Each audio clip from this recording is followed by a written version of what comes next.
Teman-teman semuanya, kami dari kelas ST11. Kami dari kelompok A. Baik teman-teman semuanya, apakah kalian tahu tentang teknologi nuklir? Umumnya, kalian hanya mengetahui nuklir yaitu ledakan dan juga bom. Ternyata, banyak loh pemanfaatan dari teknologi nuklir, baik dari bidang kesehatan, pangan, dan juga pertanian. Kami dari kelompok A akan menjelaskan tentang teknologi nuklir dari bidang pertanian. Selanjutnya, kami akan menjelaskan di slide selanjutnya. Yang pertama adalah pengertian dari teknologi nuklir. Tahukah kalian apa teknologi nuklir itu? Teknologi nuklir adalah teknologi yang sangat kompleks dan memiliki penanganan teknis yang lebih mendalam. Negara yang ingin mengoperasikan pembangkit listrik tenaga nuklir harus memiliki 3 hal berikut ini. Yang pertama, pengelolaan limbah radioaktif. Yang kedua, pengayaan bahan bakar. Dan yang ketiga, penanganan situasi darurat.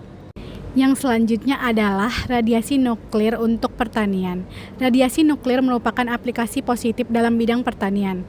Salah satunya adalah radiasi ionisasi. Radiasi ionisasi memicu mutasi genetik pada tumbuhan yang menciptakan varietas unggul pada tumbuhan, yang membuat tumbuhan lebih tahan terhadap penyakit dan hama. Baik teman-teman semuanya, selanjutnya kami akan menjelaskan tentang industri pertanian dalam pemeliharaan tanaman. Industri pertanian dalam pemeliharaan tanaman, yaitu ada dasar industri pertanian di Indonesia dapat lebih bertumbuh dan juga berkembang dengan cara meningkatkan kuantitas dan juga kualitasnya.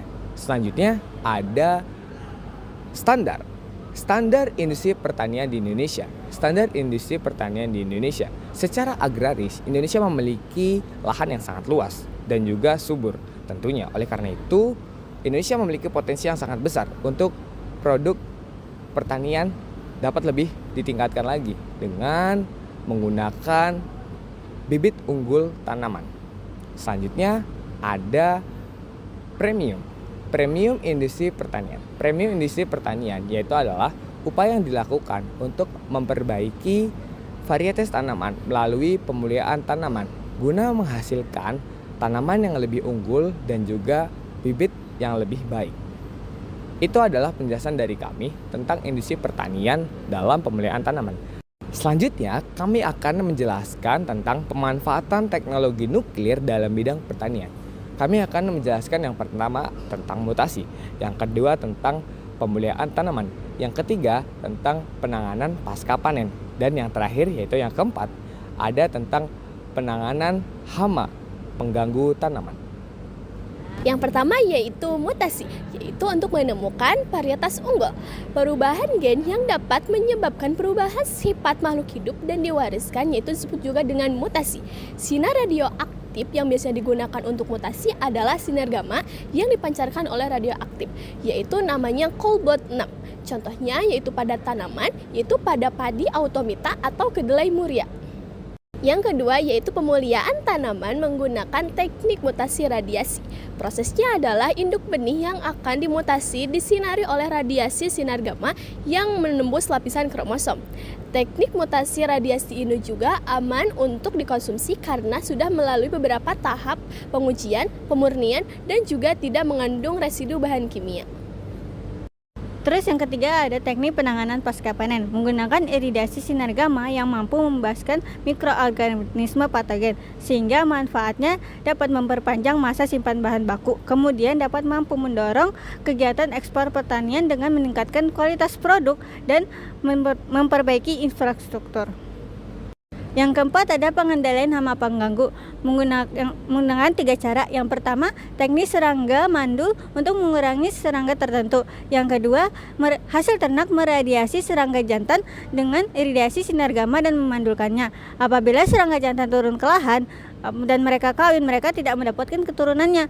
Kemudian yang ketiga, ada teknik cara penanganannya, menurunkannya populasi hama dengan bertahap tanpa mengganggu ekosistem lain. Nah, selanjutnya yaitu adalah hambatan teknologi nuklir di bidang pertanian. Yang pertama yaitu persepsi publik dan keamanan. Nah, persepsi publik dan keamanan ini yang dimaksud adalah kekhawatiran radiasi, yaitu menyebabkan penolakan terhadap produk pertanian yang dia juga memerlukan di teknologi nuklir itu sendiri. Yang kedua yaitu adalah biaya dan infrastruktur. Nah, pengembangan fasilitas itu kan pasti menggunakan investasi awal yang lebih besar. Nah, itu juga termasuk dalam reaktor nuklir dan juga penggunaan iradiasi dan penggunaannya. Nah, yang ketiga yaitu adalah kebijakan dan juga regulasi. Nah, regulasi di sini menggunakan regulasi yang ketat karena penggunaan teknologi nuklir di sini kan pasti menggunakan regulasi yang ketat. Nah, di situ untuk apa? Untuk mencegah penyalahgunaan dan untuk mengamankan si nuklir itu sendiri. Nah, yang keempat yaitu adalah potensi keamanan atau juga bisa juga dampak lingkungan. Nah, dampak lingkungan ini kan pasti mungkin nuklir walaupun potensinya walaupun resiko itu kecil, tapi dia bisa menggunakan atau dari dampak lingkungan itu sendiri bisa menyebabkan kecelakaan atau juga kebocoran pada nuklir itu sendiri yang menyebabkan dampak lingkungan itu menjadi tercemar. Thanks for watching guys. Bye bye.